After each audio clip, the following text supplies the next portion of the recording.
What is driving deal activity currently? In this webcast, I'll look at the recent change in the climate for partnering. I'll be piecing together current trends from different sources and suggesting what the consequences are in practical terms.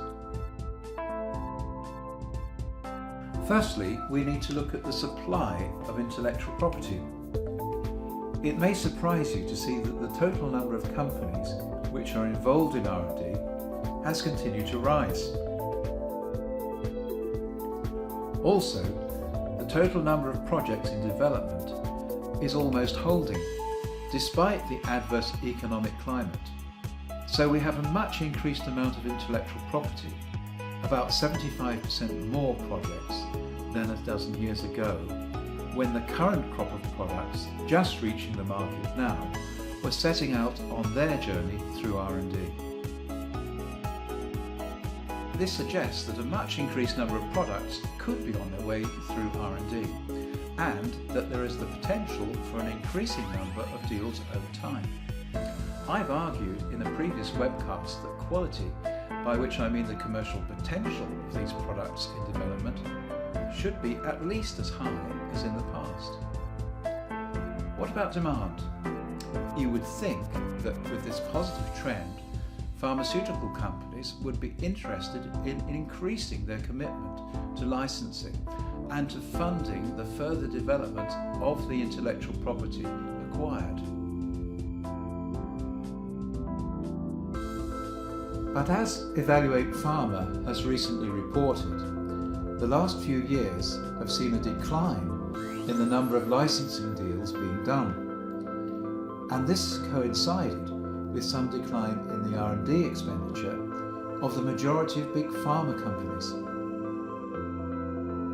Meanwhile, PricewaterhouseCoopers has reported a decline in mergers and acquisitions. MedTrack data confirms this. But as a saving grace, the recent trend for public offerings has been much more positive. Development companies have suddenly found, after several years, that this option is at last open to them again, and there could be well over 50 IPOs in 2013. All in all, it looks as though public offerings are becoming the most important source of finance to development companies. Investors have been favouring pharma over other industries that will have more difficulty in recovering from the world economic crisis. This has expanded the market for biotech shares. Now, this has several consequences for big pharma companies. In recent years, they have been devoting more effort to activities other than developing new products, in particular to emerging markets. Recent developments suggest that they need to be more carefully assessing where they put their investments. So, in 2014, if pharma wishes to get its fair share of intellectual property, it'll have to compete more strongly against other funders of development companies. But as I've shown, there are still plenty of projects out there, and many of them do need funding and merit it. So I believe that the opportunity is there for pharma companies prepared to take on more projects, and then back them with the investment necessary to bring them to market. How should pharma companies deal with the current conflict in demand for investment?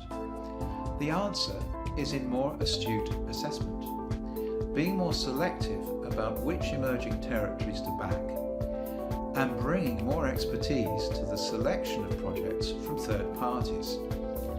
But forecasting is a difficult art. I have found that many blockbuster products which recently reached peak sales were remarkably underestimated in terms of the sales expected at the time they were launched. And that happens much more than overestimation. So, I'm keen on better quality forecasting. Otherwise, projects that don't justify it will get taken on board. And more commonly, in my view, others that should be developed will get left on the shelf. At Transcript, evaluation of development projects, right the way from R&D through to commercial, is one of our particular strengths. And we have the expertise to help at any stage of the partnering process, as well as in providing the development and regulatory know-how then needed to bring a new product to market.